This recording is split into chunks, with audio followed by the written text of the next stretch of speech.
વેલનાથ બાપુ એકવાર વસ્તીમાં વિચારવા માટે નીકળ્યા ને ગામમાં આવ્યા અને અહીંયા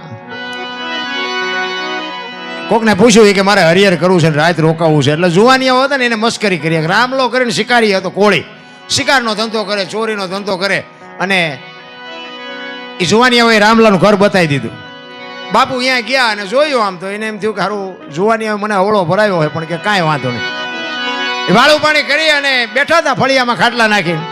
અને રામલો કહે છે, બાપુ અમે તો પાપી છે, પારથી જેવા છે, કંઈક હારી બે વાતો કરો, અમારો કંઈક ઉદ્ધાર થાય.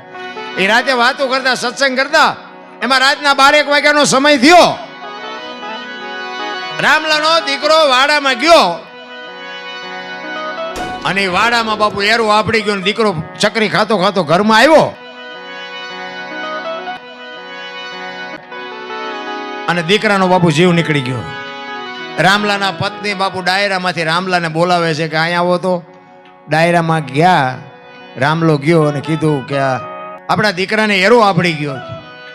રામલો કે આપણે ઘણાના જીવ કાઢી લીધા છે, સવાર સુધી હું કરો ન કરતી ને તને મારી નાખી. આપણા ઘરે એક સંત આવ્યા છે, તું એને ઢાંકીને મૂકી દે, સવારે જે વિધિ થાય એ કરી નાખશું. સવાર સુધી સત્સંગ હાલ્યો. સવારે રાતલ ફૂટવાનો ટાઈમ થયો. બધાને આજુબાજુ ખબર પડવા માંડી કે રામલાનો દીકરો ગુજરી ગયો. ફાળિયા ખંભે કરી કરીને આવ્યા. એટલે બાપુ રામલાને પૂછે છે કે બેટા આ શું બધા ફાળિયા લઈ રખડે? કે બાપુ હવે તમારે જવું હોય જાઓ, સવાર પડવા આવ્યું. એ કે પણ કહેતો ખરો આ બધા શું આવ્યા? આખી રાતના આહુડા રોકી રાખેલા બાપુ ધારું થઈ ગયો. બાપુ મારો એકનો એક દીકરો ગુજરી ગયો. તેથી આ ભારતનો સંત એમ કે ઘરે ભલા માણા તારા ઘરનો એક બટકો રોટલો મેં ખાધો છે. હું ગિરનારનો સાધુ, જો આ મળદા બેઠા નહોતા તો બાવાને કાલ ઓળખે કોણ?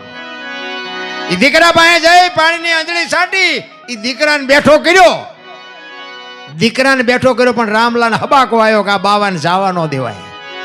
પગ પકડ્યા હો. બાપુ મને કંઠી બાંધો, મારા ગુરુ બનો, મને આ ઉપદેશ આપો, હવે હું શિકાર નહીં કરું. એ કે ભાઈ આ ટાણું કામ હવનું કામ આવું કરે, મને જવા દે. આ બધું સમયનું કામ. કે ના બાપુ જવા નહીં દઉં. કંઠી બાંધી અને ઉપદેશ આપ્યો અને કે શિકાર ન કરતો. કે બાપુ હવે ન કરું. એ મજૂરી કરે, પોતાનું ગુજરાન ચલાવે. 400 મહિનાનો સમય થયો ને બાપુને વિચાર થયો ઓલાના કઈ સમાચાર નથી, કઈ નથી. હારો કઈ ભગત થયો કે પાછો યા સડી ગયો. એટલે ઈ જ ગામમાં પાછા આવ્યા. એટલે નાથ સંપ્રદાયનો સાધુ છે એવું કહે છે કે ગમે એનું રૂપ લઈ શકે એવું કહે છે. સાચું ખોટું મારો રામ જાણે હો ભાઈ.